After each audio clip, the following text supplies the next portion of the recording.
दोस्तों, money works book से जो मैंने नेक्स्ट टॉपिक पढ़ना अभी शुरू किया है वो है इन्वेस्टमेंट के बारे में। आज के इस वीडियो में हम इन्वेस्टमेंट के कुछ इंपॉर्टेंट रूल्स को समझेंगे। ऑथर ने टोटल 8 रूल्स हमें दिए हैं इस बुक में। उन सबको हम बिल्कुल डिटेल में अच्छे से विद एग्जांपल समझेंगे। इस वीडियो को देखने के बाद जो डेली आपके माइंड में अलग अलग क्वेश्चंस घूमते रहते हैं ना कि यार हमें ना सेविंग्स कितनी करनी चाहिए, अपनी सेविंग्स को कहाँ इन्वेस्ट करना चाहिए, कि शेयर मार्केट में कितना इन्वेस्ट करें, म्यूचुअल फंड में कितना इन्वेस्ट करें, रिटायरमेंट के टाइम पर हमारे पास कितने फंड्स होने चाहिए, ऐसे जो छोटे छोटे क्वेश्चंस जो आपके माइंड में घूमते रहते हैं उन सब क्वेश्चंस का जवाब आज आपको इस वीडियो में मिल जाएगा।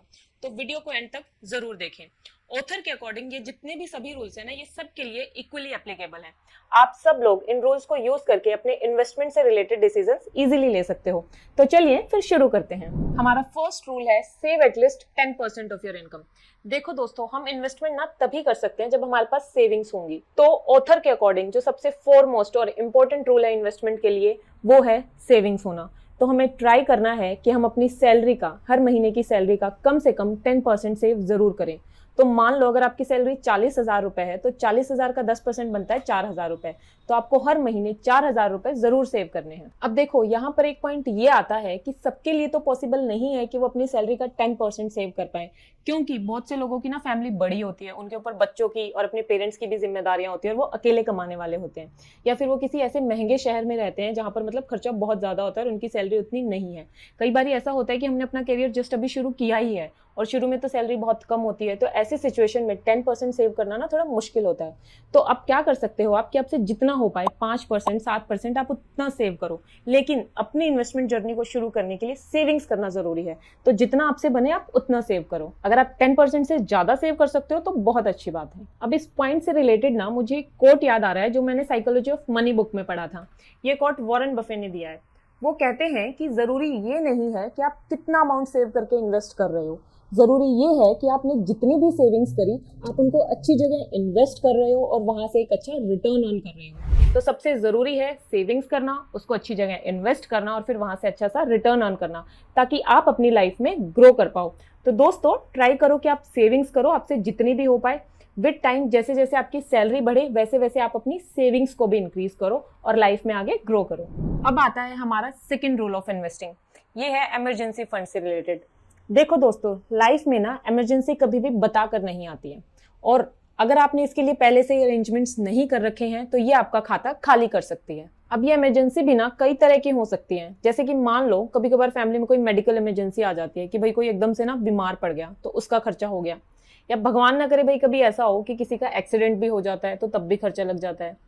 कई बार क्या होता है कि हमारे माइंड में पहले से ये होता है कि भाई अगले 6 महीने के अंदर अंदर ना मेरा प्रमोशन होने वाला है, मेरी सैलरी बढ़ेगी, मुझे इंक्रीमेंट मिलेगा, और उसके बेसिस पर ना हम एडवांस में ही कोई लोन ले लेते हैं या एक्स्ट्रा खर्चा कर लेते हैं, और फिर आगे जाकर हमें पता लगता है कि भाई प्रमोशन तो नहीं हुआ, कैंसिल हो गया, अब क्या करें।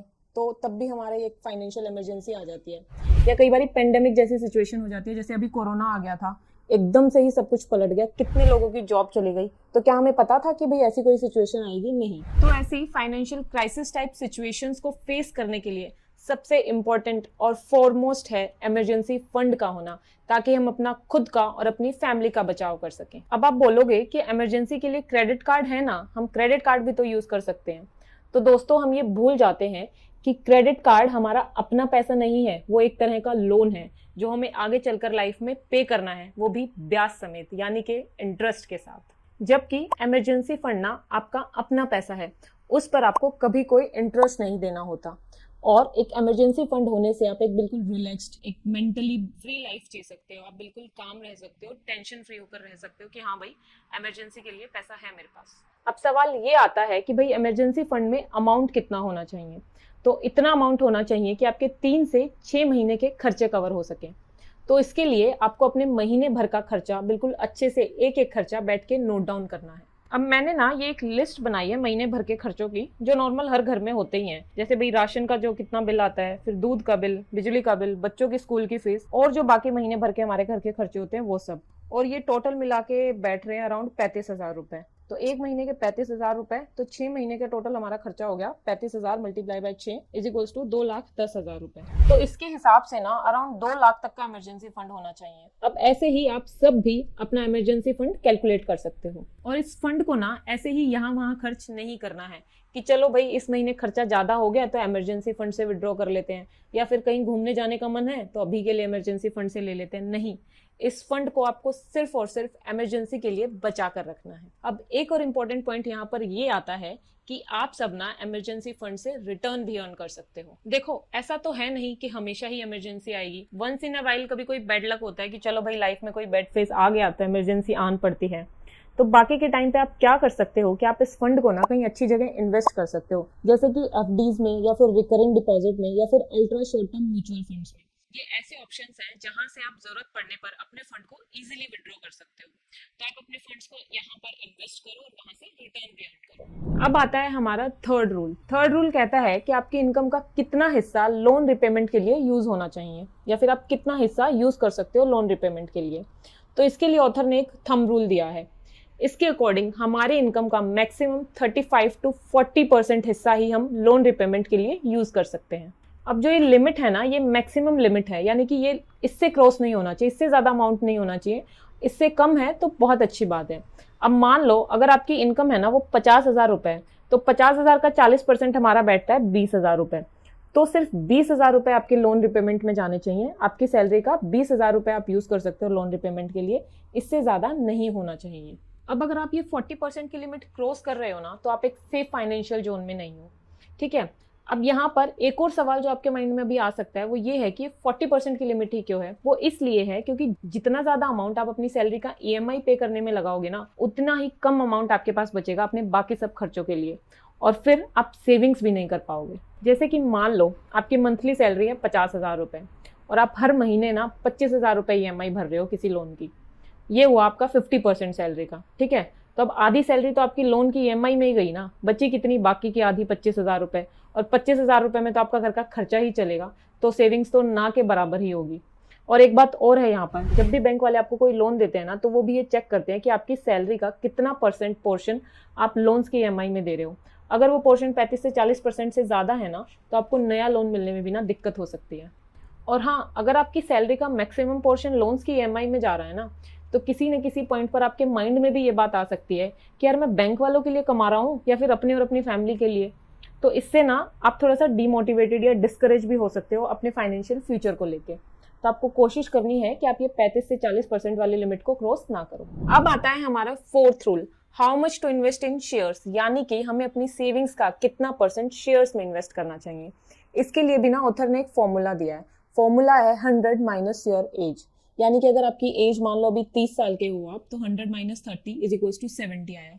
तो आपको अपनी सेविंग्स का 70% शेयर्स में इन्वेस्ट करना चाहिए। अब इस फॉर्मूले के पीछे का लॉजिक क्या दिया है ऑथर ने, उसको समझते हैं।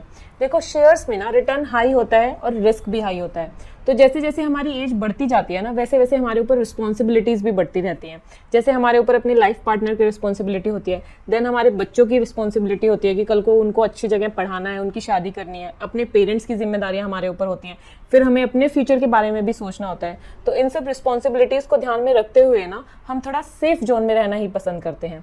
हालांकि ऑथर ये बात भी कहता है कि अब यहाँ पर ना हर इंसान की अपनी एक अलग अलग चॉइस होती है। जैसे कोई कोई इंसान ना बहुत रिस्क लेना पसंद करता है और कोई कोई इंसान बिल्कुल सेफ रहना पसंद करता है। तो ये आपकी एक अपनी पर्सनल चॉइस भी हो सकती है। लेकिन ऑथर के अकॉर्डिंग अगर आप सेफ रहना चाहते हो और शेयर मार्केट के अप्स और डाउन्स को बहुत इजीली मैनेज करना चाहते हो, तो आपको इस लिमिट में रहकर इस फॉर्मूले को यूज करके ही फिर जो अमाउंट आता है उतना ही अमाउंट शेयर्स में इन्वेस्ट करना चाहिए। अब आता है हमारा इन्वेस्टमेंट का फिफ्थ रूल। फिफ्थ रूल बताता है कि how much of our savings we should invest in options that offer us fixed returns, यानी कि अपनी सेविंग्स का कितना पोर्शन हम ऐसे ऑप्शंस में, ऐसी जगह इन्वेस्ट करें जहां से हमें एक फिक्स्ड रिटर्न मिले, जहां पर फ्लक्चुएशंस कम हो। तो इसके लिए ऑथर ने जो फॉर्मूला दिया है वो है आपकी एज के बराबर, यानी कि अभी अगर आपकी एज 30 है तो आपकी सेविंग्स का 30% आपको ऐसे ऑप्शंस में इन्वेस्ट करना है जहां से आपको फिक्स्ड रिटर्न मिले। तो इसके लिए आपके पास दो ऑप्शंस हैं ऑथर ने जो बताए हैं बुक में, एक तो है टर्म डिपॉजिट और दूसरा है बॉन्ड्स। आप यहाँ पर अपनी जो सेविंग्स का 30% है वो इन्वेस्ट कर सकते हो। तो एक बार मैं अगर फिर से समराइज करूँ तो अगर आपकी एज 30 है तो 30% आपका जाएगा ऐसे ऑप्शंस में जहां से आपको फिक्स्ड रिटर्न मिले। बचा कितना आपकी सेविंग्स का 70% अमाउंट जाएगा आपका स्टॉक मार्केट में, जैसा कि मैंने पिछले रूल में बताया है। अब आता है हमारा इन्वेस्टमेंट का सिक्स्थ रूल कि आपके नेटवर्थ कितने होने चाहिए।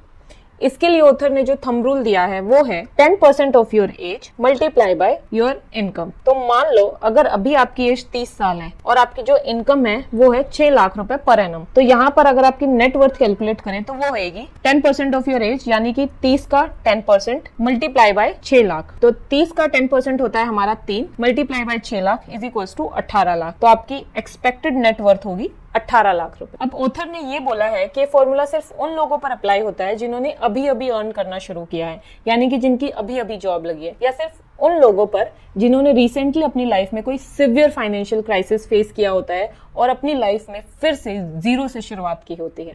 अब आता है हमारा इन्वेस्टमेंट का 7th रूल कि हमारे रिटायरमेंट फंड में कितना अमाउंट होना चाहिए। देखो, हम में से ना बहुत सारे लोगों को क्या लगता है कि यार रिटायरमेंट के बाद के लिए पैसे सेव करने की क्या ही जरूरत है, हमारे बच्चे हैं ना वो सब संभाल लेंगे, रखेंगे ना वो हमारा ध्यान। लेकिन आजकल ना कंपटीशन इतना बढ़ गया है कि पहली बात तो जॉब मिलना मुश्किल है, और एक आदमी के कमाने से ना इतनी महंगाई के जमाने में घर चलता ही नहीं है। आपके बच्चों पर अपनी खुद की जिम्मेदारियां भी होती हैं अलग से, उसके लाइफ पार्टनर की, बच्चों की पढ़ाई लिखाई की, उनकी शादी की, प्लस उनको अपने खुद की सेहत का, खुद की हेल्थ का भी ध्यान रखना होता है। तो ये सब इतने खर्चे हो जाते हैं कि वो अकेले कमाकर, मतलब अकेले क्या क्या मैनेज करेंगे वो। तो इसलिए बहुत जरूरी है कि आपके पास भी अपना रिटायरमेंट फंड हो। हाँ, ये बात ठीक है कि आप अपने बच्चों पर भरोसा रखो कि भाई वो आपका ध्यान रखेंगे, लेकिन ऐसा नहीं होना चाहिए कि आप आने वाले टाइम में अपने बच्चों के लिए एक फाइनेंशियल बर्डन बन जाओ। इसलिए जरूरी है कि आप अभी से ही, आज से ही अपने रिटायरमेंट फंड के लिए प्लानिंग शुरू करें। अब रिटायरमेंट फंड में कितना अमाउंट होना चाहिए इसको कैलकुलेट करने के लिए ना ऑथर ने 2 फॉर्मूले दिए हैं। हमारा फर्स्ट फॉर्मूला है कि आपका साल भर का जितना भी खर्चा होता है ना उसको 25 से मल्टीप्लाई करना है। तो अगर आपका एक महीने का खर्चा 25,000 रुपए होता है तो आपका साल भर का खर्चा हो गया 3 लाख रुपए। तो आपको 3 लाख को अब 25 से मल्टीप्लाई करना है तो ये आता है 75 लाख रुपए। तो आपका रिटायरमेंट फंड में 75 लाख रुपए होने चाहिए। अब देखते हैं हमारा सेकंड फॉर्मूला। सेकंड फॉर्मूला में आपकी जो ईयरली इनकम है ना, जो आपकी पूरे साल की इनकम है, उसको आपको 20 से मल्टीप्लाई करना है। तो अगर आपकी पूरे साल की इनकम 6 लाख रुपए है तो आपको 6 लाख को 20 से मल्टीप्लाई करना है, तो ये आ गया 1.2 करोड़। तो इतना अमाउंट आपके रिटायरमेंट फंड में होना चाहिए। तो ये टोटल 2 फॉर्मूले दिए हैं ऑथर ने for a financially secure and आत्मनिर्भर रिटायरमेंट। अब आता है हमारा इन्वेस्टमेंट का 8th और last rule, rule of 72। Rule of 72 हमें ये बताता है कि कितने साल में हमारी जो इन्वेस्टमेंट है वो डबल हो जाएगी, यानी कि जो पैसा हमने इन्वेस्ट किया है वो कितने नंबर ऑफ ईयर्स में डबल हो जाएगा। अब इसके लिए ऑथर ने जो फॉर्मूला दिया है वो है 72 divided by rate of interest. ठीक है, अब मान लो आपने 1 लाख रुपए कहीं बैंक में डिपॉजिट कराए हैं, वहां से आपको 6% इंटरेस्ट मिलता है। तो ये पैसे आपके कितने साल में डबल होंगे? 72 डिवाइडेड बाय 6%, तो ये आया 12 साल। यानी कि तकरीबन 12 साल में आपका पैसा जो 1 लाख रुपए वो डबल हो जाएगा, वो 2 लाख हो जाएगा। अब इस फॉर्मूले को ना आप एक और तरीके से भी यूज कर सकते हो। आप इससे रेट ऑफ रिटर्न भी कैलकुलेट कर सकते हो। इसके लिए आपको 72 को नंबर ऑफ ईयर्स से डिवाइड करना है। यहाँ पर नंबर ऑफ ईयर्स का मतलब है उतने साल जिसमें आपका पैसा डबल होगा। तो अगर आप चाहते हो कि आपका पैसा अगले 8 साल में डबल हो जाए तो आपको 72 को 8 से डिवाइड करना है, तो यह आएगा 9, यानी कि आपको मार्केट से 9% रिटर्न ऑन करना है तो आपका पैसा अगले 8 साल में डबल हो जाएगा। तो आप इस फॉर्मूले को यूज करके रेट ऑफ रिटर्न भी कैलकुलेट कर सकते हो और नंबर ऑफ ईयर्स भी कैलकुलेट कर सकते हो, ये डिसाइड करने के लिए कि आपका पैसा कितने रेट ऑफ रिटर्न पे डबल हो जाएगा और कितने सालों में डबल हो जाएगा। तो दोस्तों, ये थे हमारे 8 रूल्स इन्वेस्टमेंट के जो इस बुक में दे रखे थे। आई होप आपको इन रूल्स को अप्लाई करके अपनी लाइफ में हेल्प मिले। अगर आपको ये वीडियो अच्छी लगी तो इसे लाइक करें, अपने व्यूज को कमेंट सेक्शन में जरूर लिखें। Thank you so much for watching. मिलते हैं अगले वीडियो में। चैनल को सब्सक्राइब जरूर करें।